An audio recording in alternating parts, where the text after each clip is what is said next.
Welcome to Days of Roar, the Detroit Tiger podcast, brought to you by the Detroit Free Press. My name is Mark Gorash. I am here with this week's Free Press beat writer, Jared Ramsey, longtime Free Press utility man, this week's Tigers beat writer. Jared, how you doing, man? Good. It was a good week of baseball at Comerica Park, at least the second half of it, and been doing well. Filling in for Evan while he's out on paternity leave through the first month of the season. It's been a lot of fun. Tigers playing some pretty good baseball. Like to thank Jared, Jeff Seidel, two hot dog vendors, pretty much anybody that the Free Press has had covering these games, because it's been a pretty damn good start. A lot of fun. And when the main beat writer in the Big Daddy is, busy being a dad, we got to put what has been a hell of a great crew to fill in for him. All right, so let's go over the week, Jared. 4-3, lost a series to Milwaukee, first series out of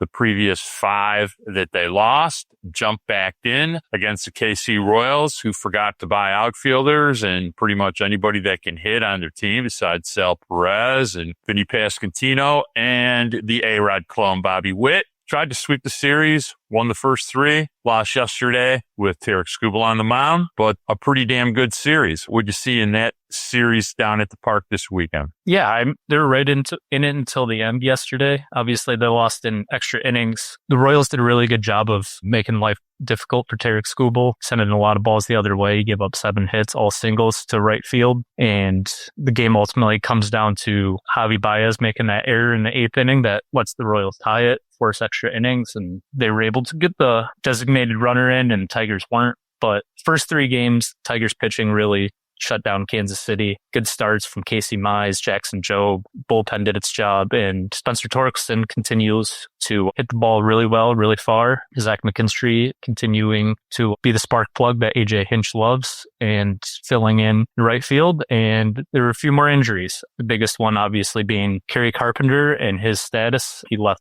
Sunday's game with right hamstring soreness. Looked like he tweaked it on a swing in the 7th inning. AJ Hinch said it was while he was running out that infield single. He fouled off a ball earlier in the at-bat, though, and kind of did the splits. It looked a little awkward, but so his status will be the biggest thing. And then they had 2 relievers go on the injured list as well. But overall, good series at home. The bats started to get going a little bit after 2 quiet games in Milwaukee. So if Kerry Carpenter, even if he does not hit the injured list, and we'll find out if he goes on the 10-day IL, I'm sure somewhere around lunchtime. But if he does not, I'm sure he's going to sit for a couple days, probably moves Jahen to left or right, gets Cole Keith at DH, and pretty much gets everybody in the lineup. Jahen didn't get a lot of at-bats this weekend, and I'm excited to get him back in there because we need him to heat up even a little more, although he's been pretty clutch. As far as relievers that got hurt, John Brebbia, forearm strain on the DL. Bo Brisky basically needed a checkup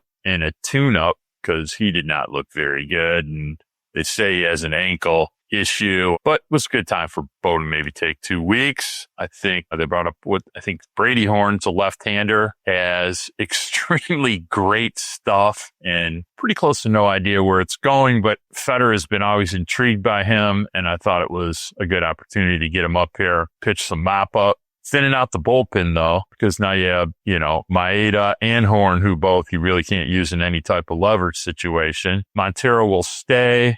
He is going to start today, which we're going to touch on here in a minute. And then it'll be interesting to see who they promote once that happens. I got a surprise idea for that, but we'll get to that a little later. As far as what we saw, Spencer Torkelson pretty much single-handedly winning every baseball game they're winning lately. I'm now referring to this as Torkapalooza for the month of April. It has just been a revelation of MVP candidacy. I don't think any of us had this on the agenda when spring training started in the 3rd week of February, but it's pretty amazing. And you have Jordan McKinstry, as Evan and I so affectionately call him, 7 for 17 versus left-handed pitching, and doing an unbelievable imitation of Parker Meadows in the outfield with some great throws, some great catches. And, who the heck would have ever thought, Jared, that the Tigers would be 13-9 and essentially saved by great starting pitching, which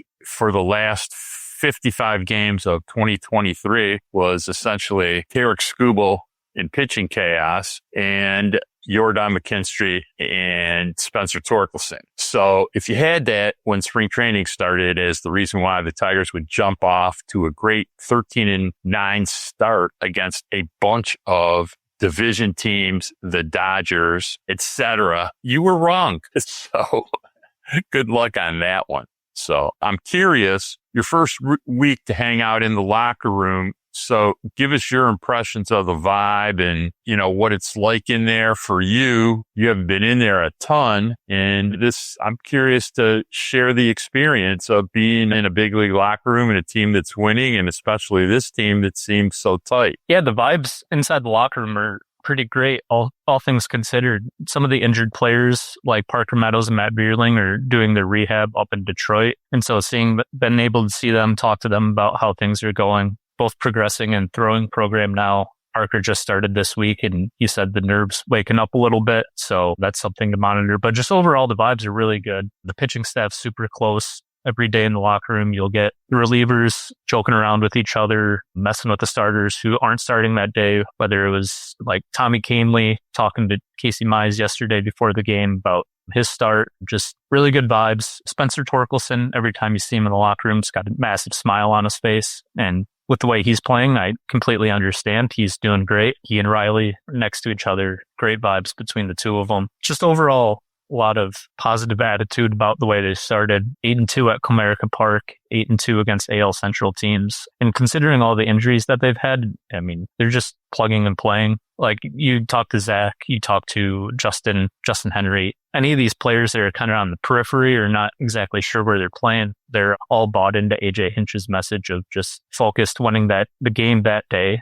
and not really worrying about the long-term role or what have you. They're just focused on winning one baseball game at a time, and the results are working so far. I mean, look, 13-9, there's 2 games they lost basically because they couldn't execute a little bit on defense yesterday, although Javi Baez has played pretty damn close to Gold Glove caliber third base, has been known to spike the ball into the ground and did it twice yesterday. One, Spencer Torkelson rescued him. One, he could not. Actually, he caught the more difficult of the 2 throws and missed the easier one, but it ended up costing him a ball game yesterday in regulation. And, Cole Keith did something similar, in a previous game. Aside from that, their defense has been at least solid, if not very good. And I think they kind of rank that way. And they got a lot of people playing out of position, but if you pay attention to how AJ sets the lineup, that's why Javi Baez plays third base all the time now. It's total defense, and that's why Zach McKinstry plays right field. It's all about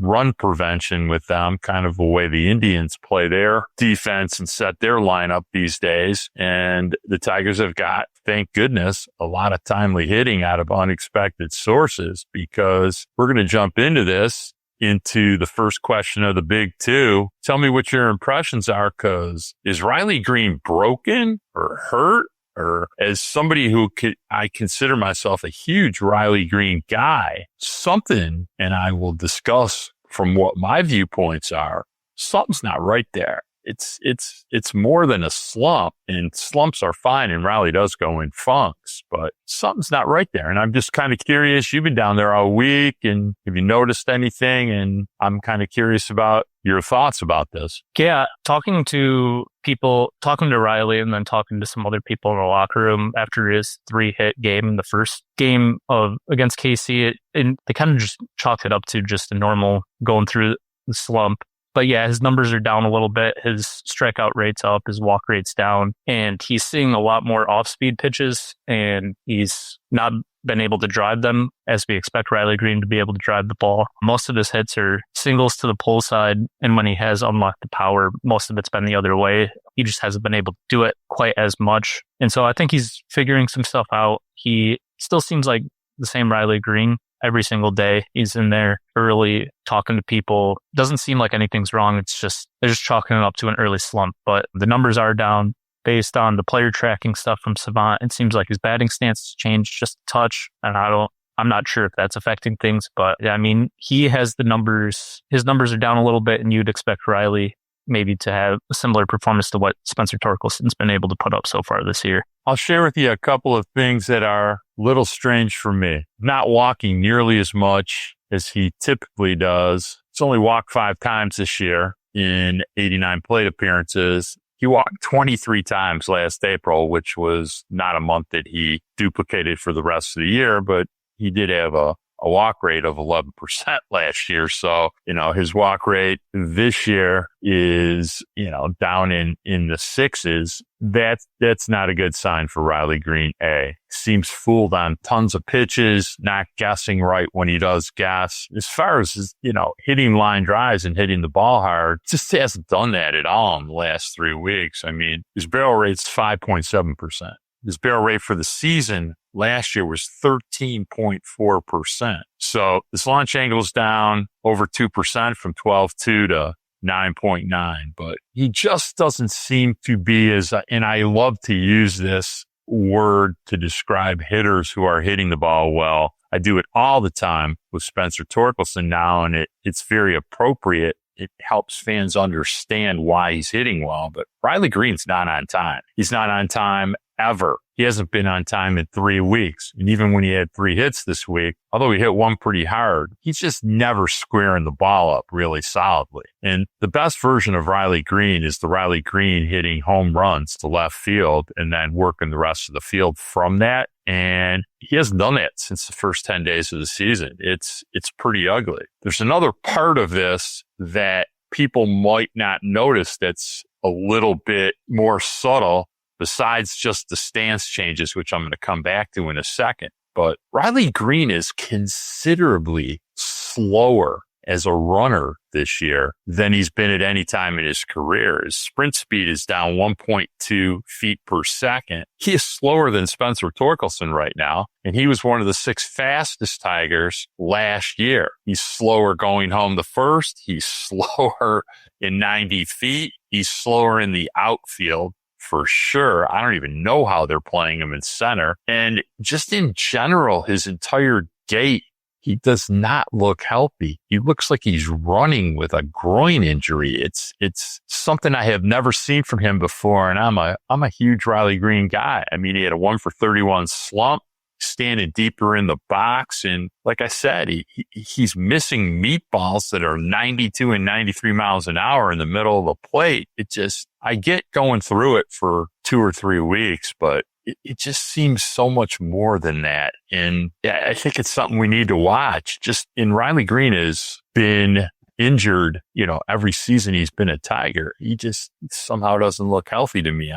You got any impression of what I just shared with you? Riley hasn't said anything about feeling off or anything, but it's not the same type of hitting that he's had previously in terms of spraying the ball all over. It does seem like it's more of a feast or famine so far this year, at least over the last few weeks. And in terms of outfield, they're playing him in center out of necessity. AJ Hinch was talking about yesterday, kind of playing the probabilities of seeing when teams are going to be putting the ball into center field very often, kind of trying to predict if Riley's going to see a lot of action because they are worried about his health. They do want to keep him healthy and in the lineup, and they know that diving catches, running towards the wall, all-out sprints in center field, those are where he's gotten hurt before in his time, so they're trying to be conscious with that. But he's still playing out there. Like he was out there in center field on Sunday. So I don't think Tiger staff thinks he's hurt. I just think something's off. I mean, he started the year well in the first week, as you said, but since then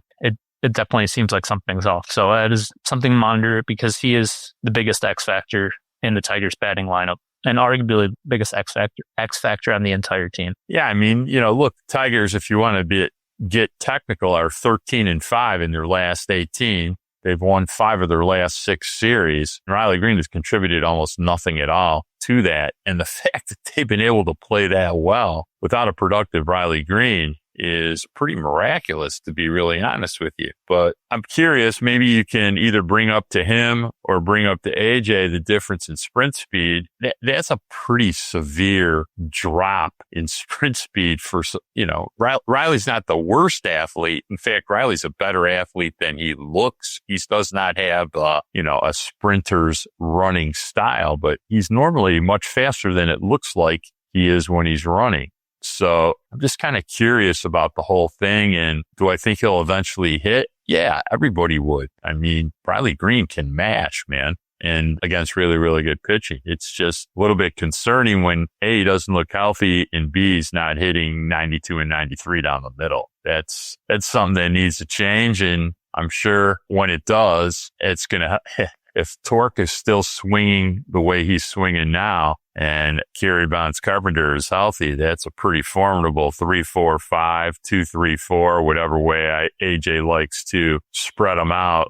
AJ is just the master manipulator of the batting order. I mean, the other day, Kerry Carpenter hitting 1, Torque hitting 2. How great was that? I mean, how about the day when he mixed and matched all the right-hand hitters? I mean, it's just a barrel of fun just to see what AJ is going to do every day. So, all right, let's jump into question 2 of the big 2. You just spent a week with the Tigers. What stands out to you? They've had extremely surprising in a good way hitting. We can talk a little bit about that, but just in general, style of play. You've been in the room. You see how they attack teams every day. So, what stands out to you, Jared? I think the biggest thing to me is just general style of play. They're much more like the second half Tigers that went on the run to make the postseason last year than the first half Tigers. They're grinding at bats. They're making life difficult for pretty much every pitcher they face outside of the 2 games against Milwaukee where they only put up 1 run in 18 innings. Pretty much every other game, they're having competitive at-bats. They're working counts, getting runners on base,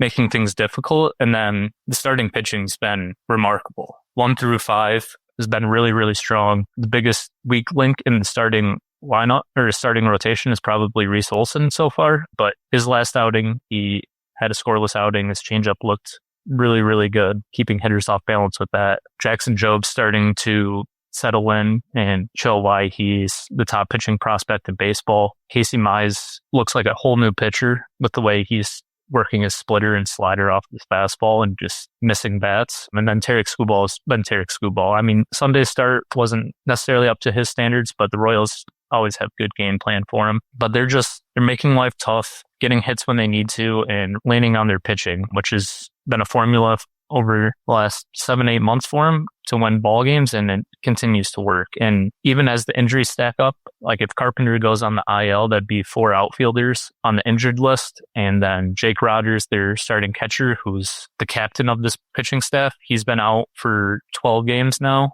and they just continue to stack wins. So I think the way they've been fighting each day, not letting just games go, has been really impressive. Well, you mentioned working at bats. The Tigers are top 5 in walk rate in Major League Baseball with a 9.7% walk rate. They're 11th in OBP. They're 12th in batting average, and they have a 110 WRC plus. So that's also top 10 or 11 in baseball. So, from an offensive standpoint, especially missing Matt Vierling, Parker Meadows, they've really risen to the occasion, led by Spencer Torkelson and Jordan McKinstry. And, they just seem to grind at bats, especially deep in games or when they're behind. Really difficult team to play against. I think I've tweeted this a few times, but the Tigers are just super annoying to play against if you're the opposition. You never seem to vanquish them, even when they look half dead for 5 innings. Suddenly in the 6th inning, they put up a crooked number, a 2 or a 3, and then you got to deal with their bullpen. Their bullpen is a 3.15 ERA, a 3.20 ERA, which is top 8 in baseball and almost not even as good as it was in the second half last year. Their starting pitchers have a 3.15 ERA, which is top 5 in baseball, and their overall ERA as a team is 3.19. That is good enough for number 3 in Major League Baseball. Defensively, really good. They've only made 9 errors in 21 games. And ironically, 2 of the years, as we discussed earlier, cost them baseball games. But I think you said the magic words, and, being in the room this week, you learned they take games one at a time, and it's pretty amazing how they are able to keep their focus and do that game to game. And as far as guys not starting or maybe not playing a lot in a series, they always seem to be ready because they know that at any point, any time, at any part of the game, they could get sent up there to pinch hit, or they could be next guy up for injury. I mean, that's got to be pretty impressive to a writer. You get thrown in a room like that and you see it up close. That has to be pretty interesting for you. Definitely. Just like the pinch hitting thing, like you said, it's every game. It seems like the people that aren't in the lineup are up in the dugout late in games, just in case their name gets called. Yesterday, Justin Henry Malloy, as soon as the Royals went to their bullpen, pulled up lefty, Justin Henry Malloy had his batting helmet on, ready to go, ready to pinch hit for Colt Key. And just some of the other things like Dylan Dingler, his preparation. You talk to the starting pitchers and they all just rave about Dingler's preparation and how he's getting ready for starts. And Tigers really haven't missed a beat since Jake Rogers went to the IL with that oblique injury. And I think it just speaks to the overall preparation of the team and just the mindset that AJ's installed in that locker room. Everyone's ready to go every single day, whatever the role is. And he employs them all in different roles very consistently. So I think they're ready to expect the unexpected, so to speak, or they understand what to do when they get into a situation that maybe isn't their normal role. Like Zach McKinstry, as we've talked about, he's getting a lot more at-bats against lefties, and he's playing in right field pretty consistently when he's been a utility infielder most of the time throughout his career. I mean, he has played in the outfield, but he hasn't been an everyday outfielder like he has been this year. So I think it just goes back to the plan that they've had and just the coaches preparing the players each day. They definitely don't look big picture. Every time Hanich gets asked a question about something big picture, he shuts it down, just focused on this game today against playing the Royals. I'm not going to talk about Casey Mize and Spencer Torkelson's journey from 1-1 up and down. We're just talking about beating the Royals today. And that's a very infectious mindset in the locker room. No one gets too high, no one gets too low. They're very focused on the game at hand that day or after games, getting the treatment they need, recovery they need, and getting ready for the next game the next day. Yeah, I think the puppet master, as we like to call him, definitely stirs the drink there. And the mantra of how he likes to maintain certain culture in the locker room is very apparent. And I'm sure you've gotten an interesting firsthand look at that, as you right now are the Jordan McKinstry of the Detroit Free Press beat writers. So I tell you what I noticed yesterday that was kind of interesting to me. First of all, believe it or not, Tigers 13-9, and Tarek Skubal's lost 3 of his 5 starts. So didn't have that on the dance card. Hasn't looked especially sharp in 3 of those outings. Yesterday got dinked and dunked like crazy off his changeup, but also was leading his changeup up in the strike zone quite a bit. And I think there's something that we have neglected to notice a little bit, which is Dylan Dingler is catching Tarek Skubal. And since 2023, no one else besides Jake Rogers has caught Tarek Skubal. And to be really honest with you,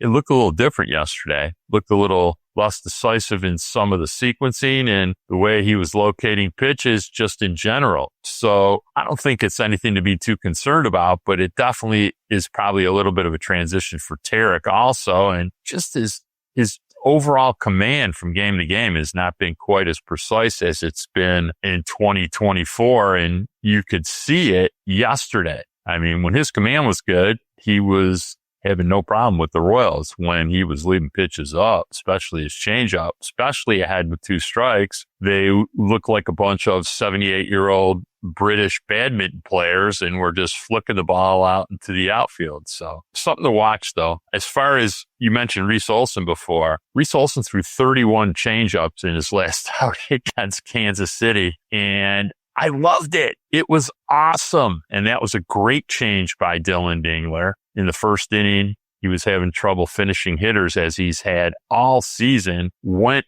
big on the changeup and just absolutely dominated the KC Royals after that. I forget how many whiffs he had, but it was quite a few, but it I want to tip my cap to Dylan Dingler for such an insightful change. And I want to see if Reese Olson this week continues to throw that change, because he looked like Tommy Kahnle. It was pretty amazing. Just kept pouring changeup after changeup after changeup, and they could do nothing with it. It was like a disappearing magic act. So something to watch this week. Yeah, I asked Hinch about that, and he pretty much described it as Reese's changeup is one of the nastier pitches in baseball. So why not keep throwing it, keep hitters off balance? And I think it really helps his other off-speed pitches play. Obviously, his fastball isn't Tarek Skubbal's fastball, but if he can sequence his off-speed pitches right, he can keep hitters off balance with the best of them, as he showed against Casey. And it really comes down to the changeup and the slider, and kind of how they sequence it, how they play off each other. And then on Dingler, Casey, after his 7-inning start, he was talking about Dingler's preparation and how he kind of just runs the pitching meetings pregame. He knows all the matchups on the back of his hand, has a notebook where he's got notes on every hitter.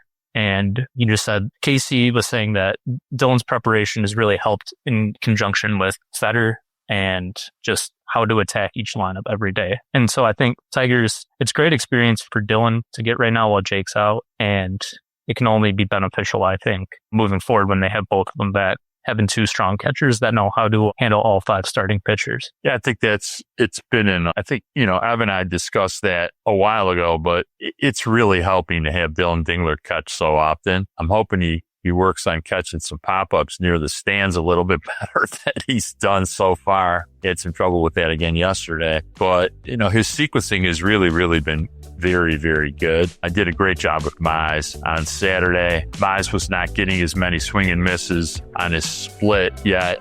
You look up in the 4th inning and he's, I think, at 40 pitches and was just dominating and cruising. So sometimes when you're not getting a lot of swing and misses doesn't mean you're not throwing great. All right, we're going to take a break. We'll be back in 60.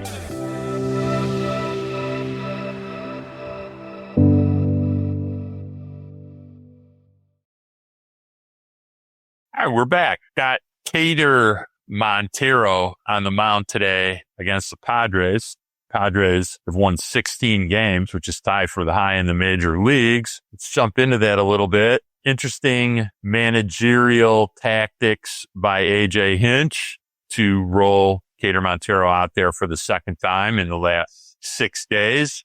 Did a lot of great things in his last start, did a lot of not so great things in his last start, which is pretty much sums up Cater Montero, but he's very intriguing. Curious, Jared, I'm sure you talked to AJ a little bit about this and why he's decided to integrate an extra starter into this 23 out of 24 day stretch. And what are you hearing about that? And what are you expecting today? So AJ explained the decision as just a way to get extra rest for the typical 5-man starting rotation in this busy stretch of the schedule. He said this was a stretch the coaching staff targeted as a potential option to do this coming into the season just because of how condensed it is and how early in the season it was. And he kind of explained the decision as a balance between maintaining the normal routine for the starting pitchers and making sure they are still getting extra days rest where it's possible, because the extra day of rest, he explained, helps slight increase in stuff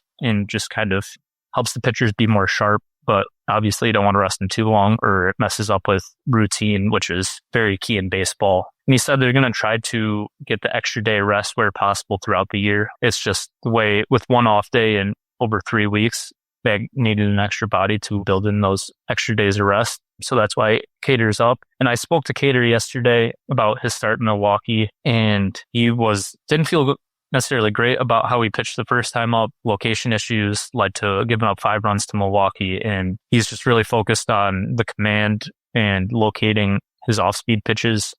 That's been the focus for him throughout spring training into the year with AAA. And he said the message hasn't changed from Hincher, Chris Fetter, since he's come up. It's all just about locating. He's going up against one of the most dangerous lineups in baseball, so it'll be interesting to see how he does. Yeah, Cater is an interesting watch. I think over the course of the last, since the All-Star break in 2024, his ability to repeat the quality of his pitches and just the general nastiness of his pitches has improved. I mean, his slider can be devastatingly good. Doesn't really use his changeup as much as I'd love to see it. And that's also a very good swing and miss pitch. Typically all about fastball command with Cater Montero, because when he leaves pitches out over the plate, they get hammered, and they got hammered into the seats twice in the last outing against Milwaukee. But if he can stay on the edges, sort of like Reese Olson does, there's a very, very good starting pitcher in there. It should be interesting to see with Kerry Carpenter potentially injured, switching the lineup up a little bit. Jared, what do you think happens if Kerry can't play? We're going to put Jahan in left field, or, give me your thoughts about that. My guess is they would go with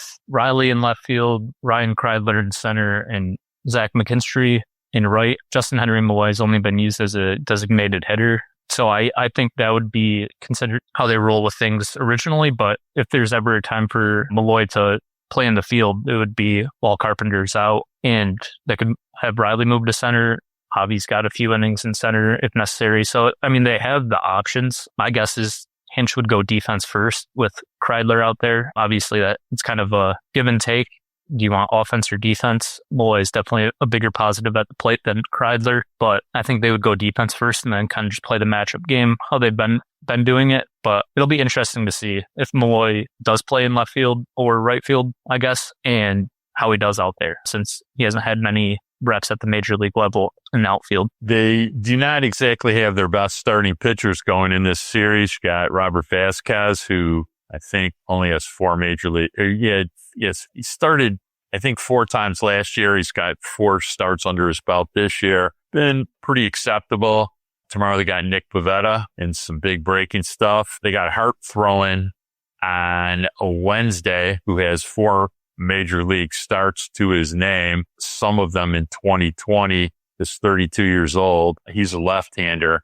I'm sure Jahan will be in on that day, but it's not exactly the best San Diego has, to say the least, missing, Darvish, among others. They have a really, really dynamic bullpen. They have about 13 guys that throw 100 miles an hour. And you can all remember their best reliever, Suarez, who threw a 100-mile-an-hour fastball at the letters to Parker Meadows late last year and saw it get deposited into the left field stands for a walk-off. I don't think anyone, including Parker, will ever forget that game. So should be an interesting series against the Padres. They're hitting the heck out of the baseball. I know Luis Arraez got carted off the field yesterday, but I heard he was back in the locker room after the game, and I don't necessarily think he'll be out of the lineup. So a lot of really good hitters, Fernando Tatis Jr., etc.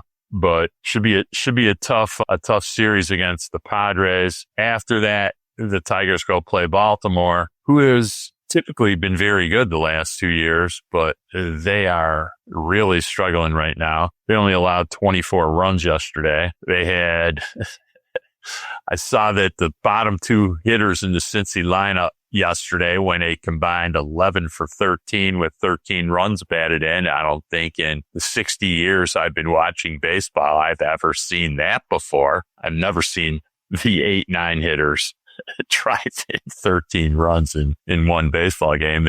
That's a box score that somebody should paste up in the locker room, to say the least. So should be an interesting week coming up. All the games will be at home. I'm kind of curious if you think that once Cater starts today, if the Tigers will option him back to Toledo and pick up another arm for their bullpen. I definitely think that's a possibility. When Hinch was talking about it, it didn't seem like there were any further plans outside of today's start for Cater. So they have Chafin as an option, Tyler Owens as an option if they want a righty. If they want to go deeper into the Toledo bullpen, I don't think carrying 6 starters is very tenable for a super long period of time. So I would expect a move at some point. And I don't expect AJ to stick with the 6-man rotation much longer than this week until later in the season when another tough stretch of the schedule comes up. These are 2 very dangerous lineups though. So I could see him wanting the extra option out of the bullpen, whether it's a righty or lefty. I mean, Bailey Horton, who just came up as a lefty, I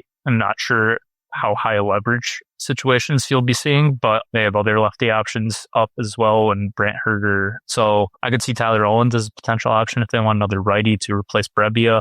or they want experience, they got Andrew Chafin, who's been decent from my quick perusing of the stats. So yeah, I'd expect them to be back down to 5 starters by the end of the San Diego series, at least potentially after Monday's game. And yeah, playing San Diego, they got the early NL MVP favorite, in my opinion, in Fernando Tatis, and a bunch of other dangerous hitters like Machado, Bogarts. So I could definitely see a right-handed pitching option being the choice for the Tigers if they need it for this week. Interestingly enough, I think the Tigers have been reluctant to recall Chafin for 2 reasons. 1, he was only throwing 90 when they sent him down. 2, his commands suck. He's walked 9 guys since he's been down there. He, however, is getting a lot of swing and misses, and he was up over 91 in his last outing. The other issue with Andrew Chafin is if they purchased his contract and put him on the 40, they got to demote somebody off the 40, which I don't know if they like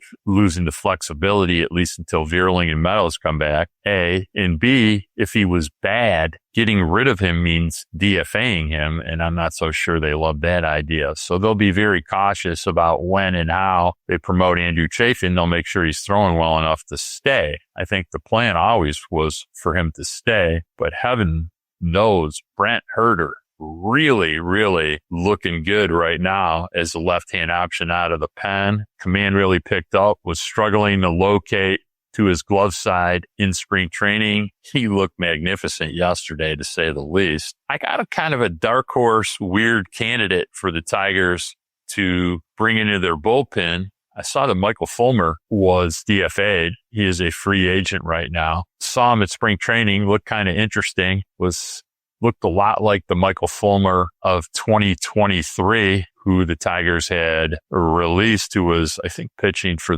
he pitched for the Twins and he's been I can't even remember who he pitched for, but he was pretty decent in 2023. His arsenal has changed. I saw the one outing he had for Boston. He threw 63 pitches.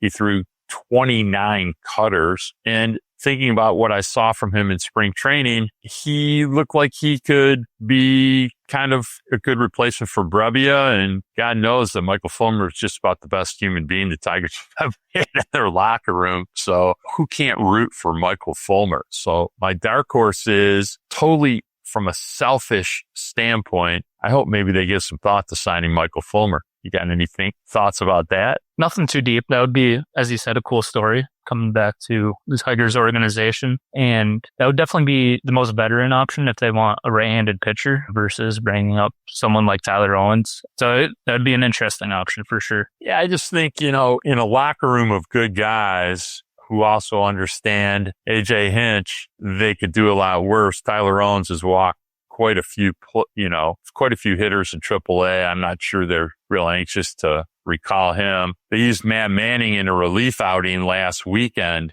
not this weekend, but a week ago. He was actually really good. He was up to 97. Then they proceeded to start him twice this week, and he stunk both times. He stunk so bad yesterday that he didn't make it out of the first inning, gave up 5 runs, got 2 outs, walked 3 guys. And it's been a long repeating story about Matt Manning's command in the last year and a half. And I think everybody is in the Tiger sphere curious why they have not converted him to see if he could pitch in relief. It's really bizarre that they did not do it after his relief appearance on the week before last. And after yesterday, holy smokes, that was just a disaster for Matt Manning yesterday. So if you're curious if Matt Manning's on the list of who's getting recalled, I can promise you he is not. So I would like to see them convert him to being a reliever. All right, we're going to take our last break. When we come back, we're going to check on Matt Vierling and Parker Meadows and see what's going on in the minor leagues. We'll be back.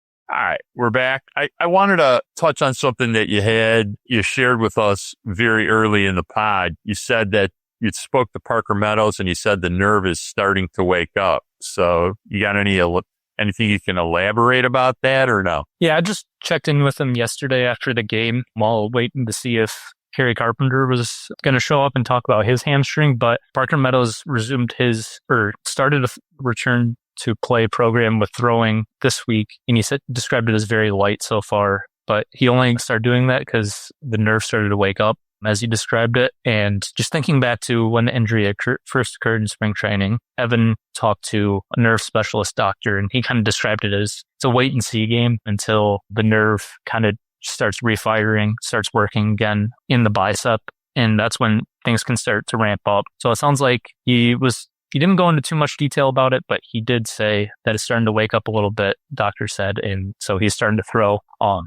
He's on the 60-day IL until the last week of May, so it's still a month out, but has to be encouraging that he's able to actually throw the baseball. To say the least. So have you spoken to Matt Vierling? I know he's been in a throwing program. He's out to beyond 120 feet. And for those that don't throw a lot, I suggest you go out and try to throw a baseball 120 feet. It's not as easy as you think it is. As someone who personally has endured throwing programs in his lifetime and had a child that probably had about 12 different throwing programs when he was a pitcher after pitching injuries, it takes you about 7 to 10 days to really get stretched out and start building some form of arm strength. A couple days after that, I would expect to see Matt Vierling get optioned to the minor leagues this week. That's my guess. And as far as Parker Meadows, probably sometime after the next 10 days, wouldn't be shocked to also see him go to the minor leagues because Parker Meadows hasn't done a damn thing since early in March.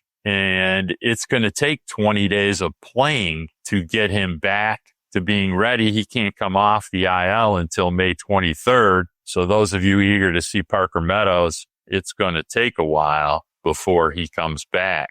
And especially Matt Vierling, who plays both third base and center field, that arm has got to be pretty strong to play those two spots. So they're going to be cautious with him, and he needs at-bats. Matt Vierling has had no at-bats of any type against any type of pitching whatsoever. So it'll be a slow ramp for both those guys. We're not going to see either one of them for at least a few. Matt Vierling, at least for 2 to 3 weeks. Parker Meadows, a month from today, or from a month from Wednesday, would be the time we could expect them to come back. Before we get out of here, which is soon, I want to let everybody know that one of my favorite guys, Bryce Rayner, did return and has been playing shortstop in Lakeland he played shortstop yesterday. He's been back. I think that was his 3rd or 4th game. So he's recovered from whatever small injury he had post getting hit in the head. And it's just good to see him getting at bats because between Kevin McGonigal and Bryce Rayner, who are two of the bright lights in the Detroit Tigers minor league system, they hadn't been playing too much. McGonigal, I'm going to assume within the next 2 weeks, he should be back from his ankle injury, but it's good to see Bryce Rayner get at bats. I don't really care how well he hits for the next 2 to 3 weeks. He hasn't really had any minor league experience. He does get exit velocities well up over 108 miles an hour all the time, even on ground balls. He does hit the ball to the left side of the field quite a bit, but I'll start paying attention to how he's performing from a production standpoint probably in May. He's 19 years old and he is the real deal, to say the least. I'm excited to see that. And Lakeland is kind of interesting now. They got Montilla playing second base. You got Chase Rucker playing third base. Got Bryce Rayner playing shortstop. Got a catcher named Hurtado who's really been hot down there. So at the bottom rung of the Tigers minor league system, they're getting a lot more interesting. At West Michigan, if anybody wants to take a drive, you have the infamous Max Clark down there. Soon Kevin McGonigal. Brett Callahan is off to a big start playing center field there. So a lot of good things happen in the Tigers minor league system. As far as Erie and Toledo, they're both terrible. So not too much to see down there either. Jace Young is back playing and playing okay, not great. All right, Jared, you survived your first days of Roar. You want to give us your impressions of what it is to talk baseball with a super old guy? It was a great time. I'm glad I can share a little bit more of what I've been picking up the last few weeks outside of the stories for the Free Press. So hope I was able to share something new, talk about this hot start. You were great. You are the Jordan McKinstry of the Tigers beat writers now. Tell everybody what else you do at the Free Press. So I just started a new gig, actually, covering high school sports. So this spring, if you're ever interested in high school baseball or softball stories, among other sports like soccer and stuff, I'll be the main guy for the Free Press for that. And then I'll still be doing the pinch hitting as necessary for Tigers until Evan's back, or maybe a little NFL draft or NBA playoff coverage with the Lions and Pistons, both having big weeks this week as well. Yeah. So if you are a high school parent and you want a feature story written about your child, make sure you send Jared Ramsey about 25 emails regaling Jared how great your kid is. Okay. So he's the new man on the beat, and, he can probably do that for you. No, I'm just kidding. But as somebody that had a pretty talented high school athlete as a child, there's nothing quite like high school parents or parents of high school athletes. Everybody's going to the MLS or Major League Baseball, or they're getting a scholarship somewhere. And it's sometimes a lot of fun to be the high school beat writer for a big major newspaper, and sometimes not so fun. All right, it's time to get the hell out of here. I want everybody to remember to rate, share, and subscribe wherever you listen to podcasts: Apple, Spotify, Amazon, and especially YouTube. You can always find us embedded in every Evan Petzold or Jared Ramsey article in the Free and wherever you listen to podcasts. I'd like to thank the editor of the Free Press, Nicole Avery Nichols, our producer, the very magic man, Robin Chan, my amazing grandsons, who were especially amazing this weekend when I got a chance to see them. Little one likes to play guitar with me, and we did play a few songs together. I'd also like to give a special shout out to the spectacular new mommy, Savannah Petzold, and the new daddy, Evan Petzold, and the extremely cute Daxton Petzold. And until next week, thanks, Jared Ramsey. Peace.